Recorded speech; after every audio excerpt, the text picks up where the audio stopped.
And did you make the St. Bridget's Cross up around here? Oh yes, I did, all my life, to this day. Are you serious? Honestly.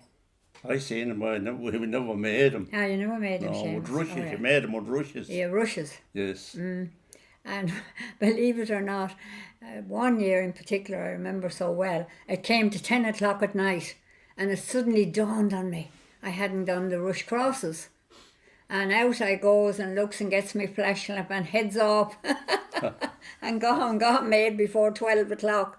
Well, you put them out the night before her feast, which is the 1st of January. February. And the last night of January, you put them out, and our St. Brigid comes round next day and blesses them, next night actually. But you have them out again, the wall of the house possibly, that's where I always put them. And she comes over and blesses them. And I don't remember losing one animal, not one even. Not one. And before it happened, before I went, I came to Ballinasstraw, which was Ballinasstraw where the Titania's Palace was, and we bought a little place then, and we got married and lived there, and then my husband's father died, and he moved up to the big farm, and it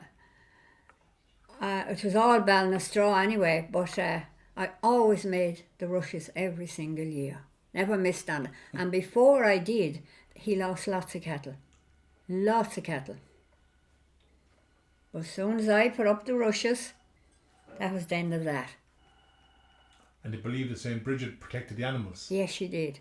Exactly. Well, that's It's not done much now, sure, it's not. well, a little bit still, Seamus. Wouldn't be- Not on a large wouldn't be a scale. big lot Wouldn't be on anyway, a no, large scale, no, no, possibly. Yeah. You- But the children at school started it off with the teachers. They used to, the teachers asked the children bring in a bundle of rushes and we'll make some crosses. And tell me this, who taught you that? Was it your mother and father in Screen? No, I actually learned that when I came to Gorey. To make the crosses? Yes, because all my nieces and nephews were going to school and they came home with St. Bridget's Cross. And I'll tell you a very good one. A neighbour, be a cousin of my sister's husband's, Joe Ireton, Oh, yeah. came out to visit one night. And he was a connection, close connection, came out and he would come regularly for a little visit. But he came this night anyhow. How are things, Joe? How are things going with you and how are you getting on? God, not good at all. He says, I'm losing a lot of the cattle. They're dying with me. And I listened and all, and poor Granny was alive then. Well, do you know what you'll do, Joe? Take home a St. Bridget's Cross with you. And what's that about, said Joe.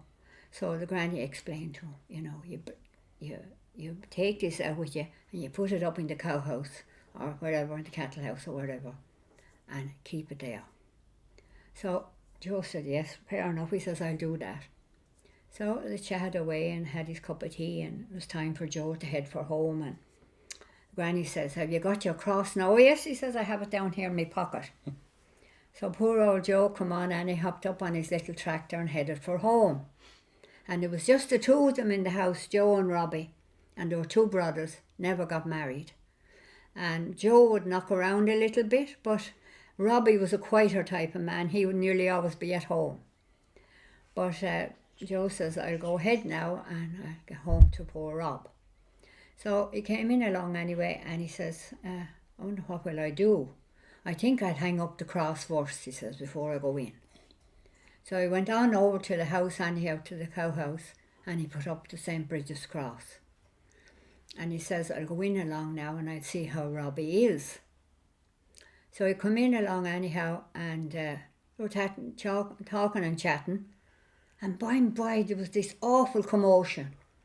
An extraordinary commotion went on in the yard, which they never witnessed or experienced before. And hadn't all the cattle broke out of their bales and out onto the yard and around, and they were roaring and going wild. So poor Joe rushed out and tried his best to settle him down and get him back in. And to the day he died, he would tell you that story. And what he put it down to, he said it was the devil was in the house and he must have been not wanting to go, but they But got you him put out. the go under him. They got him out of it. He'd say that. And he'd tell that story to anyone who come along. The cross of The cross. rid Yeah. of him. Yeah, got rid of him. Good Lord. Yeah. Did you ever come across da